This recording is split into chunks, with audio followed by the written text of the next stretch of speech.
Hi. This is Dr. Pearson here, Dr. Clarence R. Pearson, and we are very glad to be on your television this afternoon to discuss some very pertinent issues pertaining to Liberia, the Republic of Liberia, and we are hoping to make a good stay, right? So I'm gonna give you some time to share the show. If you're viewing by way of social media, which is LinkedIn or Facebook, we say please share the live. Okay, please share this live broadcast. If you're viewing us by way of Facebook, YouTube, or um, how you call it, LinkedIn, please share the live. So our topic today is we are discussing the issues that are pertaining to Liberia, the current development in Liberia that has to do with national healing and reconciliation. So today, the Republic of Liberia, President Joseph Boakai, government had a service today, a program marking um, the celebration of national healing and reconciliation. And the thing about the program today is that it's intended to address the hurts and the pains of our people having suffered brutal 14-year civil crisis. And so those who they believe have suffered a 14 years civil crisis, the Ebola virus effect on us in terms of the number of persons that die, over 5,000 people that die, and then the COVID-19 that also saw the death of several other people, right? So today, the government of Liberia, through President Joseph Yaman Boyka, held a program that they refer to as National Healing and Reconciliation Day. Because of the importance of this event today, I just thought to give it some conversation on this media. So stay tuned. Please share the show like I do the same.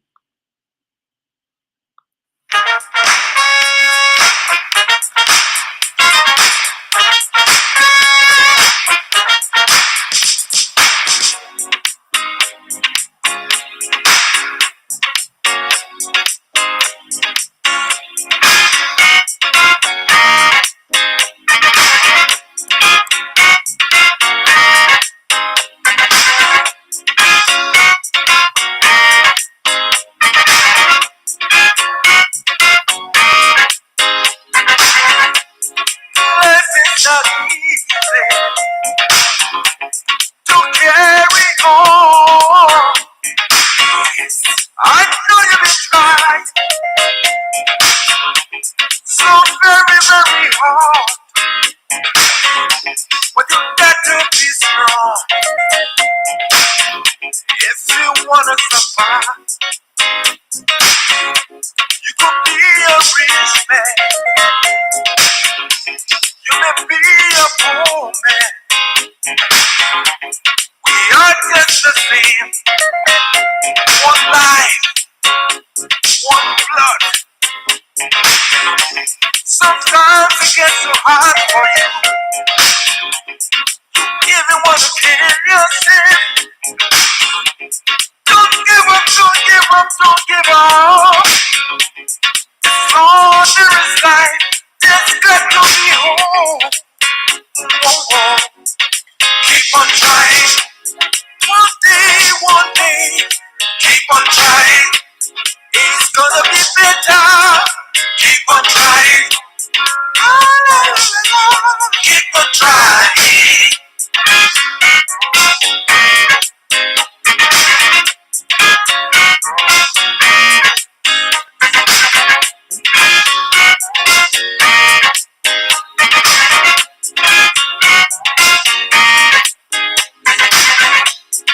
If you've been suffering for so long and there's nowhere to turn, just take it to the Lord in prayer. He will be on your side,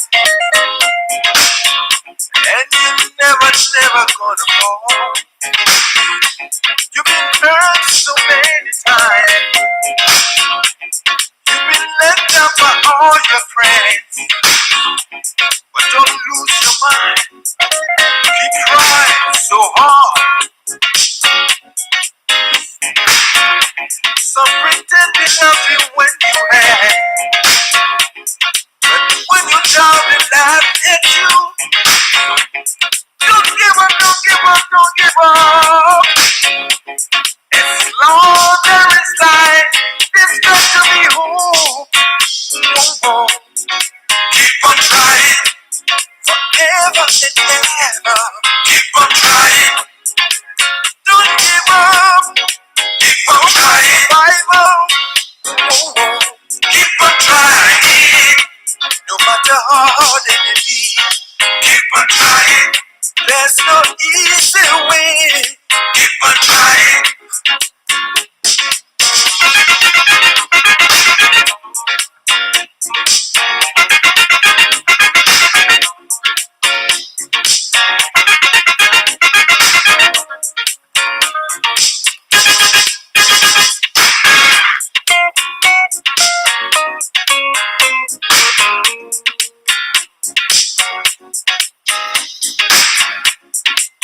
Gotta keep on trying.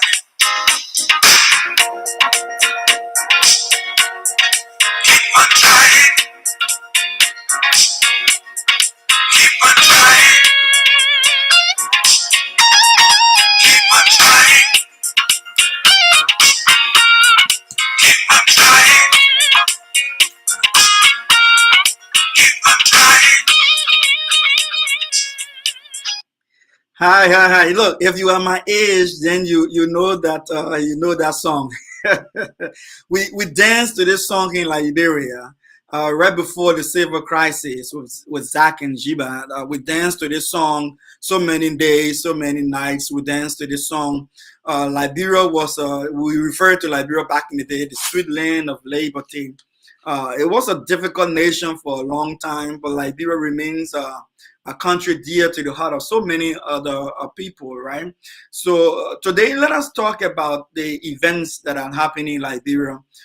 President Boyka announced today as National Reconciliation and National Healing Day, and then they held a program to just remember those who lost their lives from our civil crisis, from the 14 years brutal civil crisis that we experience in our country, and then they try to acknowledge the death of those who died during the time of the Ebola and that of the COVID-19 situation. So it is just befitting, and it is good that we should say um, we want to extend thanks and appreciation to the government of the Republic of Liberia, to President Boyka for this event. We want to also use this time to be sensitive enough to say we want to express our deep sympathy to those over 250,000 plus people who lost their lives, especially speaking to their family, including myself, families, relatives, and loved ones. We all don't live in Liberia. We scatter across the world, right? Since the war, the civil crisis in Liberia, over 1 million plus people, Liberians, were dispersed, went into exile, and some of them have had kids and children in exile as we speak. So if you look at the diaspora population of Liberians, we probably might be over 1 million or close to 2 million people spread across the world, with the exception of those who are back home in Liberia. So we want to say the war did devastate a lot of lives, not just Liberian lives, but lives of even our African brothers who came to assist us in bringing to our conflict to an end. So we want to use this time, since this broadcast is global, it's international.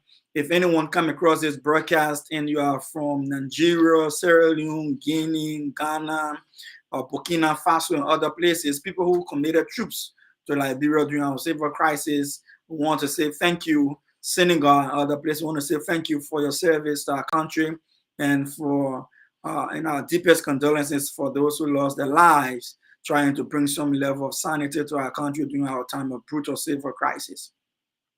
Now, having said that, that was important for me to say, because there are some who feel that some of us just want to be, just want to critique government. We just don't want to critique government alone, but we want to provide beneficial notes that those who are in power at one point in time can understand that there are more to our country than just politics, right? Everything in Liberia is just not about politics. So when some people are talking about the things that are happening in Liberia, we don't just see politics like Unity Party and the CDC Party, and for my own party, they call 1%, Mr. Alexander Cummings. But we don't just see politics. We see a nation. We see a nation that has been for 177 years that have been plagued with misrule, with bad governance, with corruption, with things that have hurt our country for so long.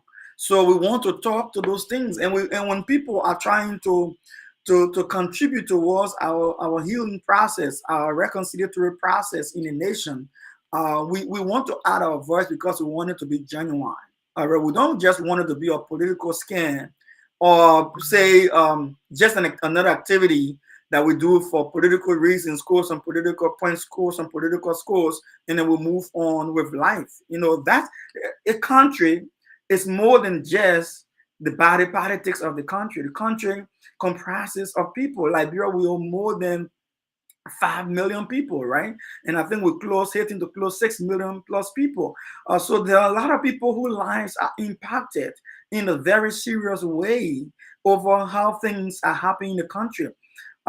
Just this month, we'll be celebrating 178 years of existence as a free republic. What do we have to show for it, right? And so our country is more than just the politics of the day. So let's talk about the whole thing about today being declared by the sitting government under President Boycott as a day of national reconciliation and healing. It is fair to say that yes, I want to commend President Boycott for saying today on the platform, like you see on the screen there, and say for all those who were hurt and all those who were harmed by those different conflicts and crises, we're sorry. All right. But coming from here as the president of the Republic of Liberia, yes, it is a good thing, right? It is indeed a good thing. So he represents the entire nation. So when he speaks in the name of the country and say we're sorry, so one thing that yes is coming from the head of the country. So yeah, he speaks for the country. But the whole thing about post-conflict, whether it is a civil armed conflict or whether it is a pandemic or whether it's an epidemic, all right, at the end of the day, there are human lives that matters, right? People's lives were affected. Some people worse than others, right?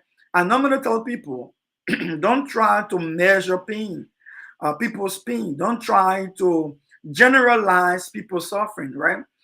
We all may have gone through the civil crisis, but we all did not suffer the same way. We all may have suffered loss in the civil crisis. We all did not suffer the loss the same way. So let's take, for example, for me as an individual, I lost my father because of the civil crisis. I lost my brother because of the civil crisis. But take, for example, my friend, Johnny Na. Johnny Na, my friend, we were in the same church together. We grew up together. We were kids together in Chuba there. For him, he lost almost his entire family, right? The guys went for them and chased them in. In their home and just shot people, kill people, father, brothers, and sisters, and just kill people. He lost more people than I did.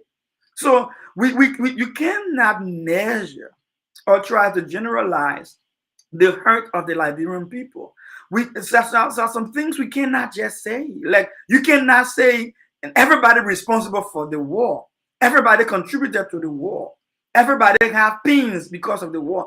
We have to be sensitive how we address our past so that people who bear greater responsibility for their acts of violence against the Liberian people, they can each account for their wrongs based upon the proportion of the wrong that they have committed against the Liberian people. And those who've suffered loss can also have an opportunity to grieve their loss in proportion to the pain that they suffer. That should make sense, because if we continue to make this generalized statement that everybody contributed to the war, everybody took part in the war, everybody suffered because of the war, everybody got some kind of pain because of the war, it does not cut it. It does not cut it. Rather, it does not. It doesn't come off well. It doesn't sound good, right? So we have to be very sensitive to people's pains and people's loss. So post-conflict resolution and healing refers to a multifaceted process of building a society after violent conflict. So when we say multifaceted, we mean there are many parts to it, and it's just not a one-day event. It's a process. And I want to make this very clear. There are people who politicize everything in Liberia. So now this whole thing about reconciliation and healing in Liberia now is taking on a whole new light, where there are people who are seeing it as a political school. So what happens when we do that is that it takes away from the genuineness of the process. It denies the process, the genuine component, where people feel that this thing is being honestly done. It's being done from a good place. That's what I'm trying to say. It's being done from a good place.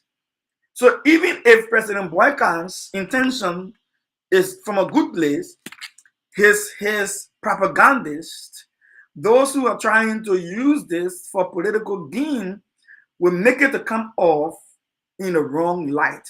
Other people will say it gives it the wrong optics. And we have to try as much as we can to stop that from happening. And that's what I'm taking my time to speak on this day, because of this important matter. And I'm bringing this up because at the end of the day, there are two things that can happen. Either this will turn into a genuine process, or it will end up as one of the political rhetoric and one of the political scores that happens, and then it loses relevance. It involves addressing this whole process of national reconciliation and healing. It involves addressing the deep-seated divisions and trauma and injustices that arise from the war, even to foster a social cohesion. So again, there are a few words that I'm pronouncing here that are very important. I'm bringing the deep-seated division. Liberia, sometimes we don't want to accept it. Sometimes we don't want to agree with the fact, but there are deep-seated divisions within our country at different levels. Not only political division, UP, Unity Party, and Coalition for Democratic Change. That's not just it, right? There are deep-seated division. There are ethnic division. There are tribal division. These are things that have lingered in our past, and they have not been properly addressed. And I'm very frank with us. It's not been properly addressed. And as a result, these things are lingering, and they are sitting there waiting for circumstances and situations to cause them to show themselves up. That's the reason why a lot of the time it takes small things to see big conflict happen. So our past includes deep-seated divisions and trauma. You may not believe it. Look, there are many people in Liberia who are still devastated, not only in Liberia, but outside Liberia, who still have some deep-seated trauma that has not been addressed. In psychology, we express in simple terms, there are people who just decide not to think about the past. They leave it. They try to ignore the past. They try to bury it, and they live with it, right? They live with it. They have that deep-seated hurt and pain, but they bury it and don't want to acknowledge it. They live in denial, but it is there. So we shouldn't fool ourselves and say that, all is well in Liberia, the past has been addressed. No, there are still deep-seated trauma that has not been addressed. And there are injustices that have not been addressed. Now, let's take, for example, when we went to Accra, the Accra Peace Accord, that brought the ceasefire to Liberia, and some of us who lived throughout the Liberian civil crisis in the war, spent our entire life in a civil crisis. We were just sitting down one day, say, okay, yeah, now there is ceasefire, now there's going to be peace. And to our surprise, the very people who brought the civil war, who caused a lot of hurt and harm to people who were given the country and say you're divided into pieces, the government, you're divided government into pieces, and you're divided governments, ministries, and agencies among yourselves, and you put yourself in different areas and you're running the country. Right? And as a result, these people became powerful people in our governments. They accumulated wealth. They are now the richest people in our country. Not only that, they control the power in our country. They decide what the common people can do and not do. And as a result, the country has not addressed its past. That affected our truth and reconciliation process. Now, let me give you an example, right? So, when our civil war ended in Accra, and we discussed the peace that we have today, and warlords and perpetrators were given government agencies and ministries to run, and divide amongst the different warring factions, and converted the warring factions into political parties, ran for elections and won after in 1997. Charles Taylor came up victorious as the president, won an overwhelming victory. People thought everything was over, but it just took a couple of months later for us to go right back into what we call the Second Civil War. We learned coming from Guinea, okay, and then after that, Lord Rebel, who committed a lot of crimes too and hurt a lot of people, got incorporated into government from the Accra Peace Accord. The sad thing about this is that injustice has not been addressed. So we still see perpetrators that are hailed as heroes, right? And perpetrators, people who committed crimes, are considered to be heroes in one part of the country, and other part of the country considered to be people who committed serious crimes. So they have the richest people in our country today. So we've not addressed injustice. No. There are families who are still mourning, who are still grieving their orphans. And then there's so much to be addressed in our country. So it would be foolhardy to think that a one-day program is going to address our past. As I said from the beginning, it's a start. If President Burka thinks this is his start to a multifaceted process, I would not complain. I would say, okay, look, that's why he wants to do that, how you see it. Let him go about it the way he's going about it. But this is a process. And this process typically includes mechanisms of truth telling. Let us not forget that. And when it comes to truth telling, there are some mistakes that this government is currently doing that is synonymous to what CDC did and also synonymous to what Ellen did. So let's go back to what Ellen did. So our truth and reconciliation process was designed after South Africa. And so too is the truth and reconciliation process designed in Sierra Leone after the South African model. So what the process was meant to have done is to bring the perpetrators and the victims down on one table to hear the story of what happened in the war.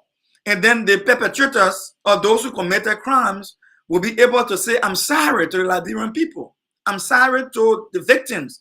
If it is possible, an actual victim should sit on the same table with an actual perpetrator and then say, listen, the war happened, I caused you harm, and I want to say sorry. Let me give you an example. The Council Robber family still hurt with what happened on Corwell Base with Prince Johnson. And they want to hear the Prince Johnson at the time say, I'm sorry.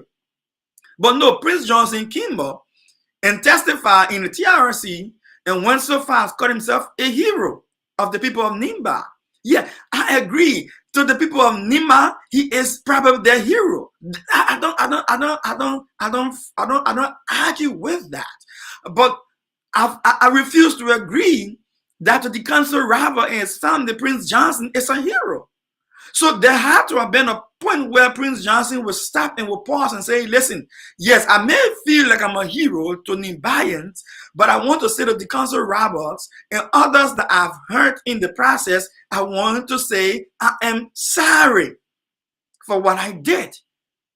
We did not see that. Right? I'm not talking about my father and my brother who are lost in the civil crisis. I'm giving an illustration of someone else. Right? So let's take, for example, Prince Johnson brutally murdered or sat over the murder of Samuel Cunyon Dole. Right? The Dole family lived in exile for much of their entire life after the crisis, and they are now showing up after Prince Johnson, all right, have died. Right? Now, TRC would have changed that dynamics if the Dole family and Prince Johnson had sat on the same table that we saw in Joshua, in our main Joshua church in Nigeria there, in Liberia, and said, listen, we are sitting on the same table in our country. I want to reconcile our past and I want to say sorry. The Dole family also able to say sorry to the Nimbayans for the death of the Nimbayans that was strategically and systematically designed to hurt Nimbayans and the children of Nimba. And the Dole family can say, look, we're sorry. And Prince Johnson can say to them, yeah, we also are sorry. Our country went through the brutal history.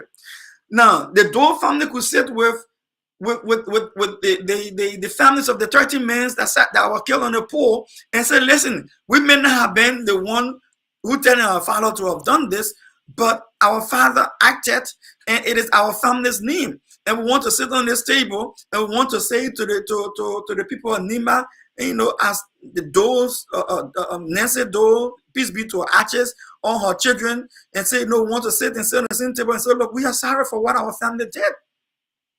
That's national healing and reconciliation. That was the intent of the TRC process, or one of the intent of the TRC process, to bring perpetrators and victims on the same table. That did not actually happen. That did not actually happen. Instead, like I said, the Accra Peace Accord gave the country to the perpetrator and say, you divide among yourself, and you take offices, and you take the country, and you run it. You get rich off of it. You amass power off of it. And because of that, these perpetrators got so bored, they did not face justice. And today they are celebrating our country as the big shots in our country. So reconciliation cannot happen in the absence of justice. True reconciliation, I should say, cannot happen in the absence of justice. So Ellen made a mistake during her tenure by not allowing herself, like the TRC, people can say everything they want to say. Oh yeah, the TRC had its own mistakes, has its own fault, like I'm saying. Yeah, when I was in University of Liberia, the Kofi Annan program, I studied peace and conflict because I wanted to be of service to my country. So I studied peace and conflict, right? Peace studies and conflict resolution. And so when I did my master's thesis, I did a comparative analysis of Sierra Leone and Liberia. So Liberia and Sierra Leone had, both of them had TRC process that they were partnering after South Africa, right? So I was fortunate to have gone to talk to Bishop Ompa, who was the head of the TRC in Sierra Leone. I went to the Fort Bay College, Fort Bay University in Sierra Leone, and the students that helped me with my dissertation, my thesis question in the community. So yes, I talked to professors, and I did the same thing in Liberia. I talked to Sheikh Kafuma Kone. I talked to a lot of other. I went to the peace building office in Liberia at the time. I talked to people from there. I talked to traditional council, both in Liberia and Sierra Leone. I talked to the media. I talked to civil society. So one of the things that stood up is that yes, Sierra Leone crisis is different from Liberian crisis. Let me tell you some of the difference. So in Sierra Leone, when they came to the TRC, those who fought the war were not the one in power. Right? The perpetrators were not the one in power. So I understand that, right? In Liberia, the perpetrators were the one in power during our TRC process. So that's a big difference right there. I understand that. So in Sierra Leone, the president was able to say, okay, United Nations, please set up special court for us. In Liberia, Madam Ellen Johnson Sirleaf, who was in the TRC report, to recuse herself from politics because she participated in a civil war, either funding it or doing something. Move yourself through the process and go on smoothly. She refused and she sat down there. It's because she sat down there and being a party to the conflict, could not actually preside over our reconciliatory process so that people who committed crimes can answer for the crimes. So all of them protected each other. All of them protected each other. So till today, they're still protecting each other. Till today, they're still protecting each other. So yeah, so in Sierra Leone, since those who committed the crimes were not the one in power, they were able to prosecute those who committed the crimes. In Liberia, the case is different. Our TRC did not go nowhere because those who committed the crimes were the one in charge of our TRC process, to implement our TRC process. So we got stuck. We got stuck. That's the sad thing about Liberia right now.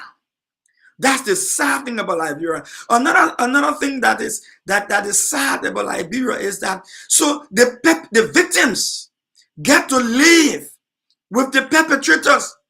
And someone say, and it hurts when I hear people say this.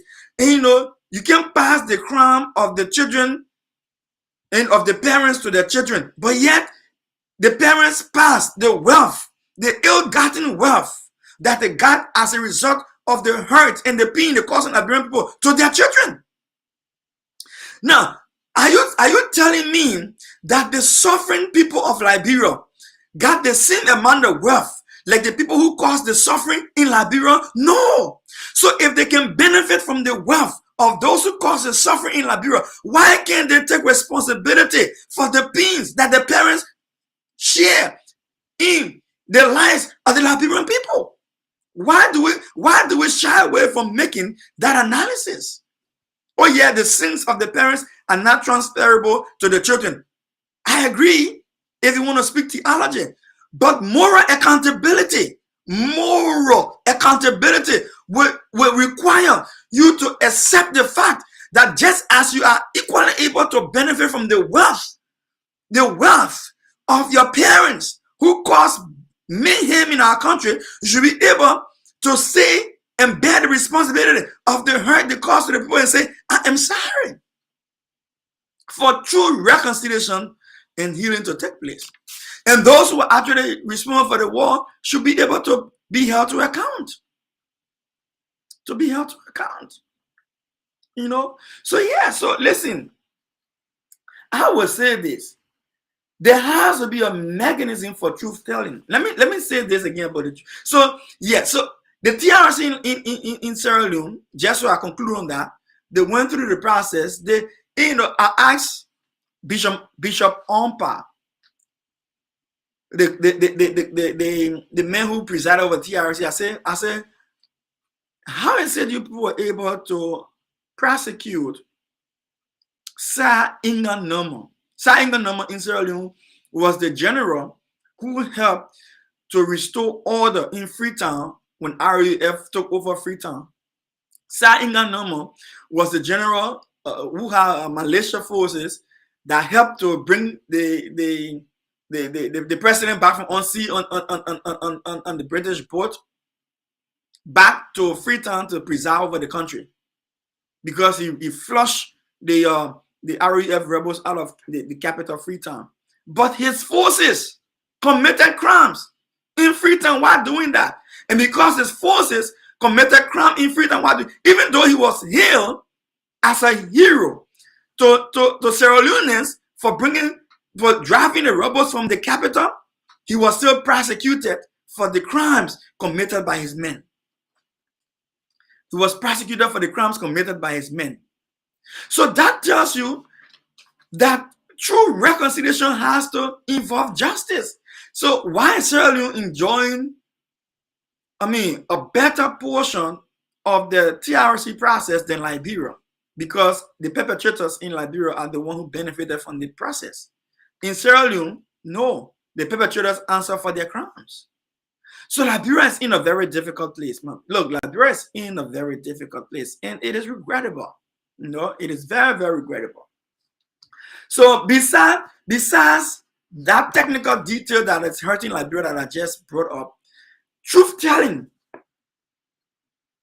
There are a lot of people who committed crimes in Liberia and hurting Liberia that have not told the truth. And to make matter worse, our history is not properly accounting for the truth. Now, let me give the example, classic example.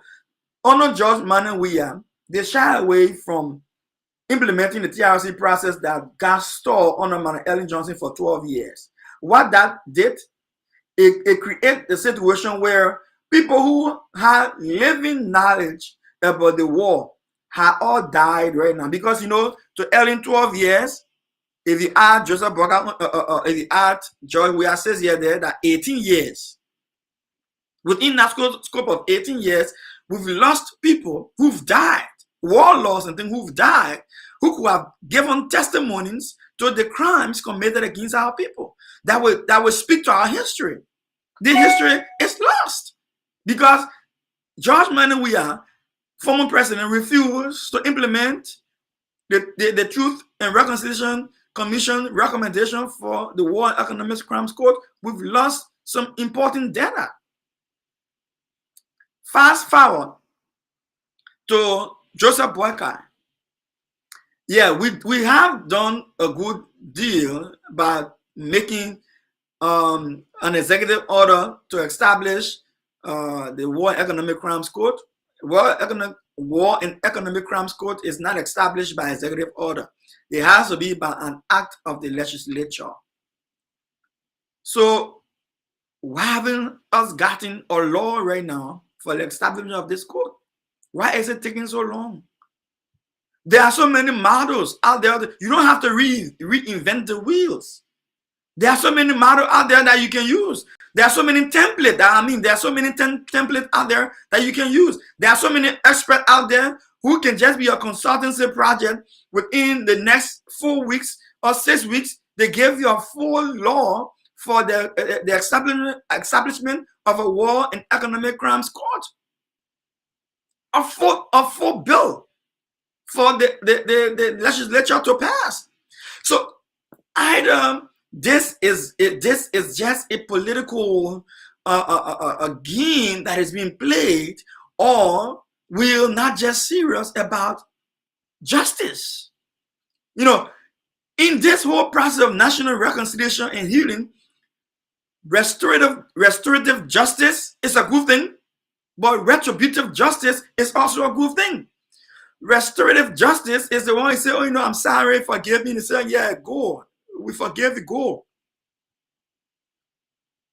Retributive justice is where somebody says, listen, we forgive you, but the things you've done, they're serious.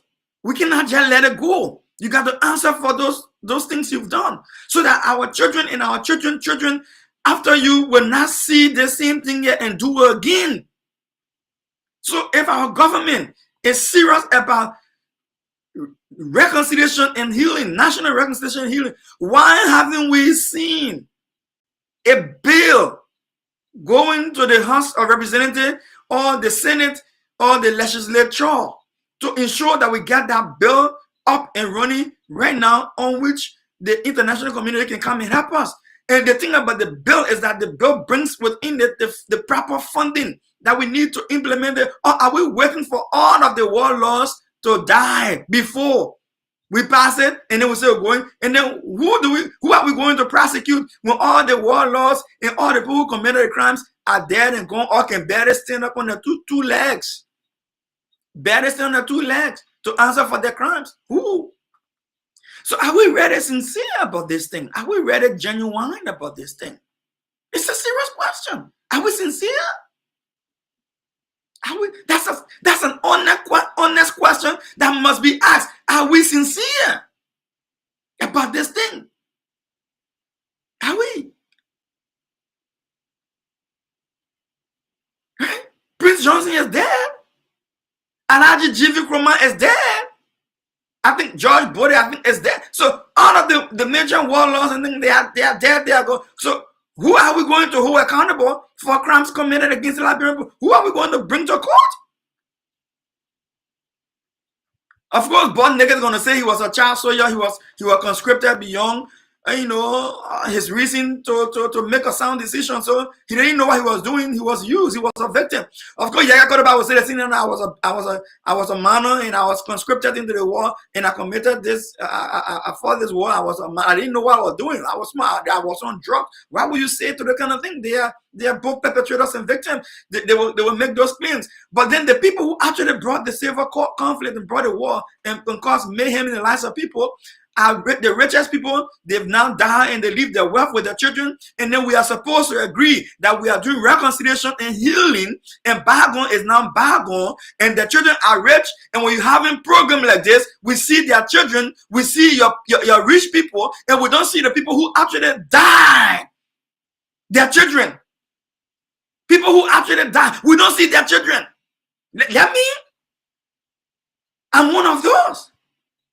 So in this program today, where are the family members of people who died in the Civil War? 250,000 people lost their lives in the Civil War. We are having a national reconciliation and healing service commemorating the 250,000 people that lost their lives in the Civil War, commemorating COVID-19 victims, commemorating Ebola victims. Look at the hall, it's empty. Who are we reconciling? Who are we healing? How is this a national program? We have to look, we have to address this thing in a way that is genuine. Whose story is being told by this program? Whose story has been told? Whose testimonies are being heard? Whose tears have been recorded? Ooh. On the big shots, government officials, are they the ones? Then they go eat and drink and dine and say, okay, yeah, now we reconcile. But what about the people in Bokonjiri? What about the people in Pribo? What about the people in Kamble? What about the people who were down in the villages? Yandaya, other places, down in those slum, hard to reach communities. What happened in there? Are they aware that any national healing and reconciliation taking place?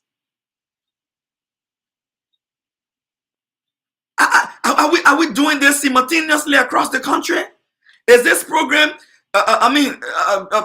going on at the same time in the 15 counties, in the various county town halls, where people, traditional leaders and community dwellers and family members of people who are hurt have the opportunity at churches open at the same time with a coordinated effort that churches be open on this day across the country. Wherever you are in the country, churches and mosques must be open on this day where people can go and pray. People can go and have services and pray for the nation on this. Why the program happening at this hall, services, town halls, and other meetings are happening across the country at the same time, that the nation can feel this thing that we've done to ourselves. What are we doing? What are we saying? And then we go ahead and write Gazette, National Gazette, and we glorify perpetrators in the Gazettes. How is that truth telling? Where is the justice? People are millionaires at the expense of the Liberian people based on the mayhem that they commit against Liberian people, and now they got the opportunity to get rich off of it. Where is the reparation? Where is the psychological healing? Where? We need to establish a mechanism that will cut across the country. A mechanism that will not just be a product of political institutions, but a savor, a national, civilian-driven initiative, sponsor an initiative to ensure that people can genuinely acknowledge that they were hurt, that they suffer gravely from people sitting right by them, and let them be able to say, I'm sorry, to their faces. And then we can heal. And then we can reconcile. Let them be able to divest themselves from some of their wealth. and put it in a national endowment fund that will go to spearhead these very programs. No, they will not keep the money in their bank accounts and kind of say, we're sorry. No, let go for their properties. Let go to the bank accounts. Let them bring back those stolen monies, those stolen property they built for themselves. And come back and tell Liberian people, we're giving back to the Liberian people the wealth that we stole from them, the hurt that we've caused them. Now that we are millionaires as a result of those atrocities. That's how Liberia heals. There has to be justice. There has to be reparation. There has to be accountability. There has to be truth-telling. President Parker shouldn't go to a real burial where there's nobody and read a statement that will go down as part of the presidential notes and say glorifying things about perpetrators in those presidential notes, glorifying things. It better you don't say nothing at all. It better you don't even hold the program to begin with. What does it benefit the general population of 5 million people plus that you carry an empty casket to bury someone who people feel have hurt them so badly? How does that benefit the people? How does that benefit the people? I agree. If their family members wants to do that, they can, but not with public money.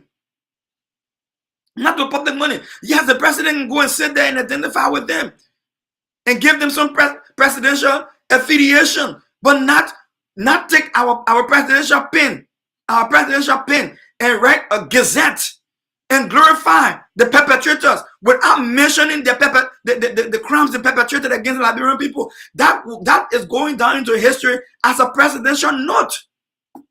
It's wrong. It's not truth-telling. It's distorting the history of the people.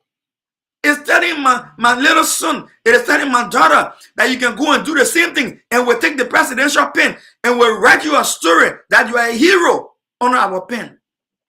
And it goes down in our history as a presidential note to this person's life, a great hero.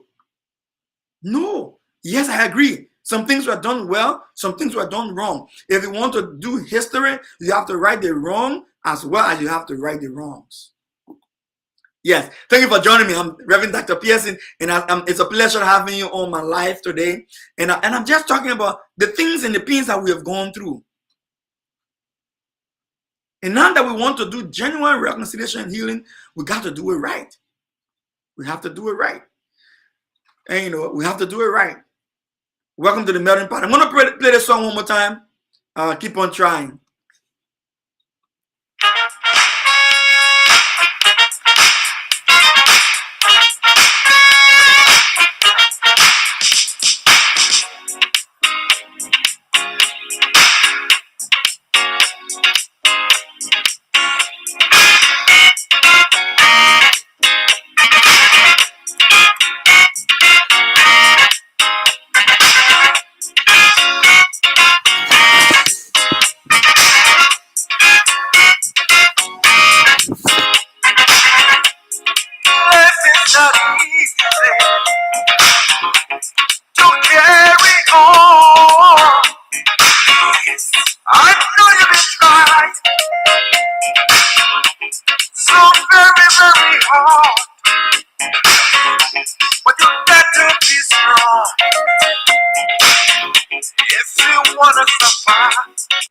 Yeah, you got to be strong if you want to survive. Look, whether you are a rich man or you are a poor man, we all are Liberians, right? But when your wealth was gotten at the expense of the life of the Liberian people, a hurt that caused the Liberian people, then there is something wrong with that picture.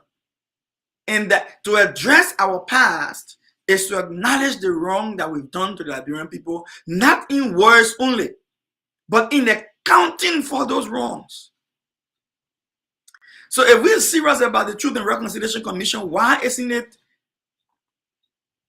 already done? Why don't we already have a bill at the National Legislature?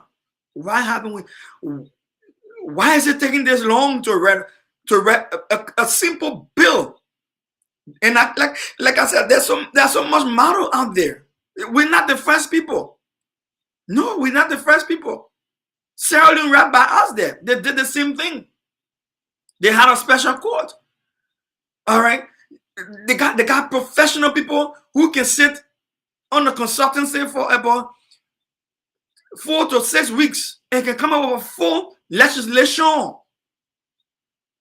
right? That you can take to the House and pass. And then we can have the War and Economic Crimes Court legislated into law, signed by the president, fully funded by our government to start operating. Why don't we have it? Are we serious about this reconciliation and healing? Is this just another political charade?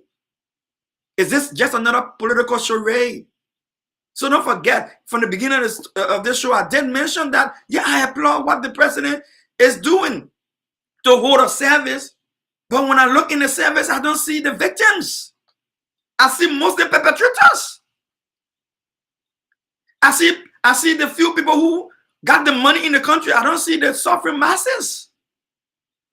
Why are you having this program talking about national healing and reconciliation? People in the villages, people in the towns, and people in the communities, people in the home cannot even afford daily meal to eat. You having this program, as soon as you're done with the indoor program, you go in your air conditioned car, you go into your air conditioned refreshment hall, you're going to eat, you're going to make yourself feel good, and you're going to leave from there and say, why the people reconcile? No, it doesn't work like that. For Liberia to heal, we have to do it right.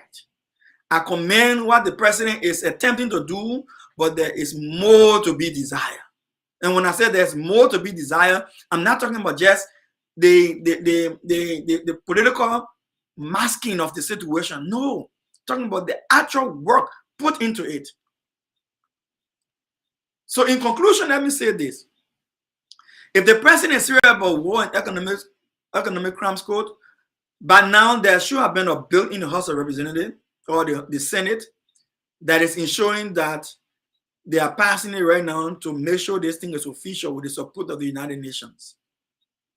If they were serious about National Healing and Reconciliation as a day event, national day event, this occasion that we see today would have been in all of the counties happening almost the same time or at the same time. Would have had the president organize, or whoever committee organized that churches be open today. Would have had mosques being open today. Would have had different town halls across the country being open today, or different administrative buildings open today with similar program happening across the country. Would have had dialogue happening this whole week. Would have had activities happening across the country this whole week. And then we climb it on the day itself. Would have had perpetrators intentionally designed and picked up to come and speak on these different occasions at different county level and different community levels, different setting churches and things, to say sorry to the Liberian people. And at the same time, Liberian people who are hurt can come and give their testimony and say, how they feel about what happened in the war. And that's how it's supposed to be across the country. Those two things must happen. If we're sincere, if we're very sincere, there should be a bill in the House right now or on the president's desk right now being signed into law for the War Crimes Code. Because if not, the next 5 to 6 years from now, there won't be anybody to testify in that court. There won't be no serious person to testify in that court.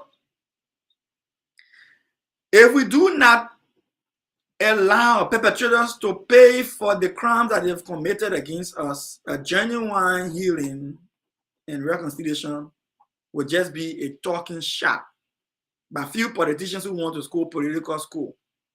It will not be genuine. Sorry to say it the way I'm saying it, but that is the fact. Thank you for joining me today. It was a pleasure having you on the Melting Pot with Dr. Pearson. And I say thanks to President Boyka for the service today, the program today, but it is not enough. When I look at the picture I'm seeing in this video, I see not the suffering masses. I do not see the victims of the Civil War. I see perpetrators. I see people who are getting rich at the expense of the Liberian people. I do not see the suffering masses in representation, in full representation. And I think this thing's supposed to be across the country. And I think this thing, churches should have been open today by way of coordination. Mosques should have been open today by way of coordination. City hall and town halls across the country should have been open today, and similar programs will be held concomitantly. Community, small meetings and town halls should have been happening today.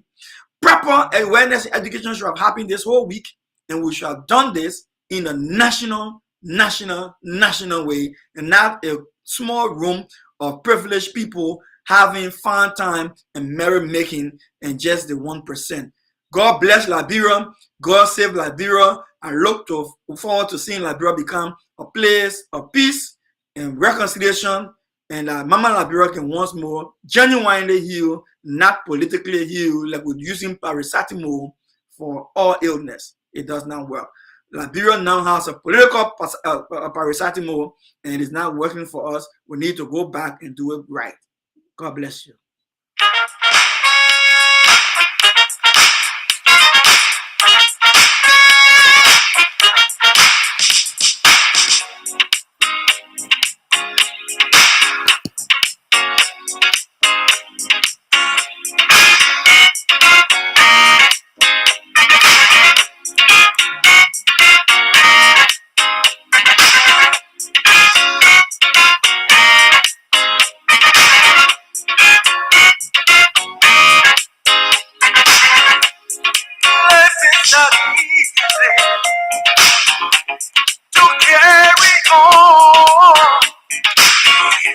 I know you've been trying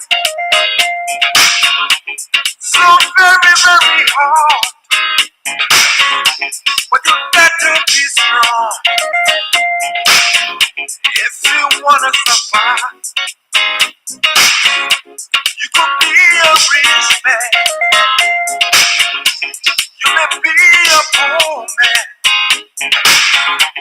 We are just the same. One life, one blood. Sometimes it gets too hard for you. You even want to kill yourself.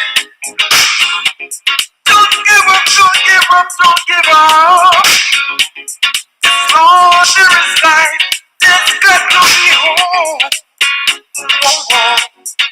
Keep on trying. One day, keep on trying. It's gonna be better. Keep on trying. Keep on trying.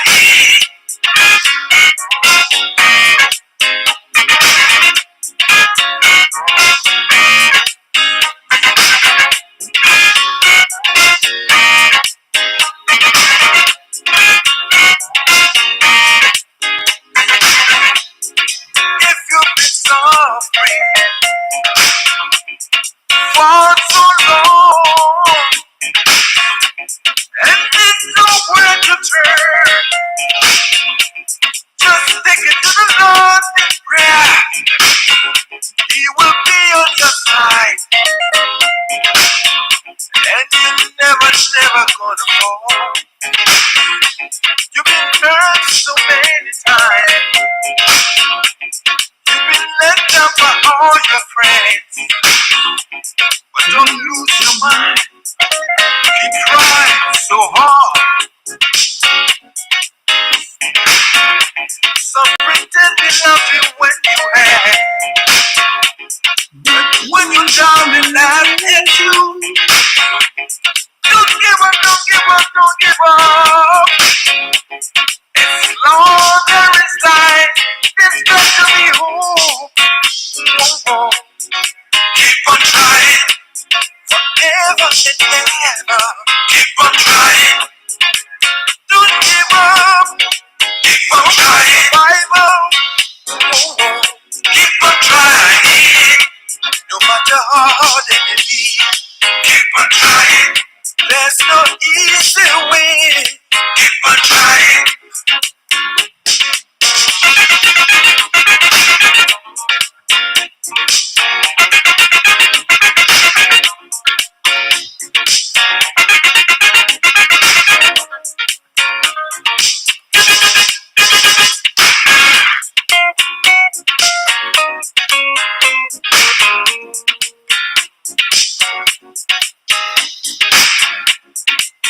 You gotta keep on trying.